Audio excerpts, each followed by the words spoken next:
Hello દર્શક મિત્રો, સ્વાગત છે તમારું મારી યુટ્યુબ ચેનલમાં। તો આજે આપણે વિડીયોમાં વાત કરવાના છીએ જે આરઆરબી રેલવેમાં ગ્રુપ ડી ની ભરતી આવી છે તેની આપણે સંપૂર્ણ આ વિડીયોમાં વાત કરવાના છીએ। તો દર્શક મિત્રો, વિડીયોને અંત સુધી જોતા રહેજો, તેમજ વિડીયોને લાઈક કરી દેજો અને તમે અમારી યુટ્યુબ ચેનલમાં નવા હો તો અમારી યુટ્યુબ ચેનલને સબસ્ક્રાઇબ કરી લેજો, જેથી અમે આવા ભરતીના અપડેટ તેમજ ભરતી રિલેટેડ વિડીયો પોસ્ટ કરીએ તો તેની નોટિફિકેશન તમને મળતી રહે। તો ચલો દર્શક મિત્રો, આપણે વિડીયોની શરૂઆત કરીએ। તો સૌ પ્રથમ દર્શક મિત્રો, આપણે જગ્યા છે જે વેકેન્સી બહાર પડી છે તેની આપણે વાત કરી લઈએ કે કઈ પોસ્ટની કેટલી જગ્યા છે। તો દર્શક મિત્રો, ટોટલ જગ્યાઓ જે છે 32,438 જેટલી જગ્યાઓ છે અને પોઈન્ટમેન બી ની વાત કરીએ તો 5,058 જેટલી જગ્યાઓ છે।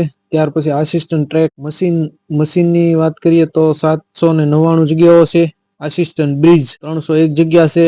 ટ્રેક મેન્ટેનન્સ ગ્રેડ 4 13,187 સૌથી વધારે તેની જગ્યા છે ટ્રેક મેન્ટેનન્સ ની। ત્યાર પછી આસિસ્ટન્ટ પી વે ની જગ્યાની વાત કરીએ તો 257 જેટલી જગ્યાઓ છે। ત્યાર પછી assistant CW 2587, assistant TRD 1381, assistant ST 2012 જેટલી જગ્યાઓ છે। Assistant loco shed 420, assistant loco shed electrical 950, assistant operator electrical 744, assistant TL and AC electrical 1041। ત્યાર પછી assistant TL AC workshop 624, assistant workshop mechanical 3077। આમ ટોટલ દર્શક મિત્રો 32,438 જેટલી જગ્યાઓ જે ગ્રુપ ડી માં રેલવેમાં ભરતીની બહાર પાડવામાં આવી છે। આપણે છેલ્લી તારીખની દર્શક મિત્રો વાત કરીએ તો 3 જાન્યુઆરી 2025 થી આ ભરતીના ફોર્મ ભરાવાના શરૂ થઈ ગયા છે, જેની ઓફિશિયલ નોટિફિકેશન જાહેર થઈ ગઈ છે, જે તમે સ્ક્રીનમાં તેનો લેટર જોઈ શકો છો।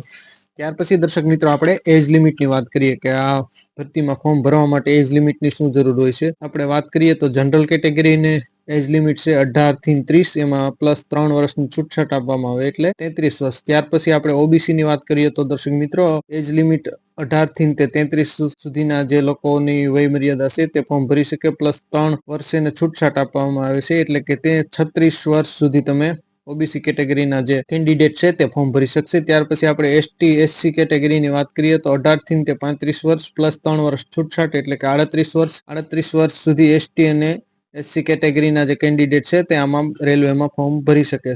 ત્યાર પછી આપણે દર્શક મિત્રો શૈક્ષણિક લાયકાતની વાત કરીએ તો કેટલી શૈક્ષણિક લાયકાત હોય તો આમાં ફોર્મ ભરી શકે। તો દર્શક મિત્રો, 10 પાસ જે લોકો છે અને 10 પાસ પ્લસ જે લોકોએ આઈટીઆઈ કરેલું છે તે લોકો આમાં ફોર્મ ભરી શકે છે। ત્યાર પછી આપણે સિલેક્શન પ્રોસેસની વાત કરીએ દર્શક મિત્રો, તો સૌપ્રથમ તમારે કોમ્પ્યુટર બેઝ ટેસ્ટ આપવાની રહેશે, સીબીટી ટેસ્ટ આપવાની હોય છે, જે બધાને અલગ અલગ CBT test shift wise exam લેવામાં આવે છે, જેની 15 દી કે અથવા મહિનો એક્ઝામ ચાલે। ત્યાર પછી જે સીબીટી કોમ્પ્યુટર બેઝ ટેસ્ટમાં જે લોકો પાસ થાય છે ત્યાર પછી તેમને ફિઝિકલ એફિશિયન્સી ટેસ્ટ માટે પીઈટી માટે બોલાવવામાં આવે છે। ત્યાર પછી દર્શક મિત્રો ડોક્યુમેન્ટ વેરિફિકેશનમાં બોલાવવામાં આવે છે। ડોક્યુમેન્ટ વેરિફિકેશન થઈ ગયા પછી મેડિકલ ટેસ્ટ કરવામાં આવે છે અને ત્યાર પછી દર્શક મિત્રો નિમણૂક આપવામાં આવે છે। તો સિલેક્શન પ્રોસેસ આ રીતની હતી। ત્યાર પછી આપણે દર્શક મિત્રો એક્ઝામનો સિલેબસની વાત કરીએ તો સિલેબસમાં સૌપ્રથમ વિજ્ઞાન સાયન્સ એન્ડ ટેકનોલોજી તો તેના 25 ગુણ છે। ત્યાર પછી આપણે મેથ્સની વાત કરીએ તો ગણિત જે કહી શકાય તેના 25 માર્ક છે અને 25 ક્વેશ્ચનો છે। ત્યાર પછી આપણે રીઝનિંગ જે છે તેના 30 માર્ક છે અને 30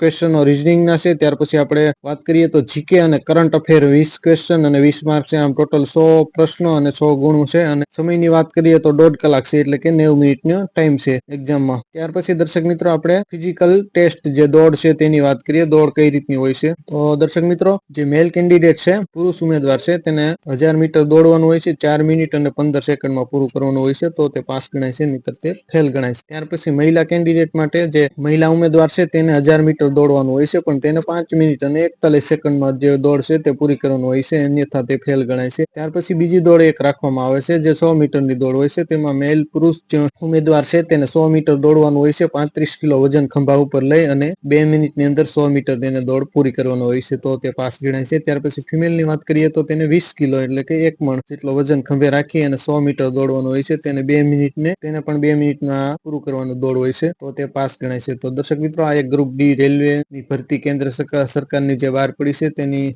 નોટિફિકેશન જાહેર થઈ ગઈ છે। 3 જાન્યુઆરીથી તેના ફોર્મ ભરાવાના શરૂ થઈ ગયા છે। તો દર્શક મિત્રો, આ વિડીયો તમને કેવો લાગ્યો કમેન્ટ કરીને અમને જરૂર જણાવજો, અને તમારા કોઈ પ્રશ્નો હોય તો અમને કમેન્ટ કરીને જણાવજો, અમે ચોક્કસ તમારા પ્રશ્નોનો રિપ્લાય આપશું। અને ફરી એક નવા ટોપિકમાં નવા વિડીયો સાથે મળશું, ત્યાં સુધી જય હિન્દ, જય ભારત।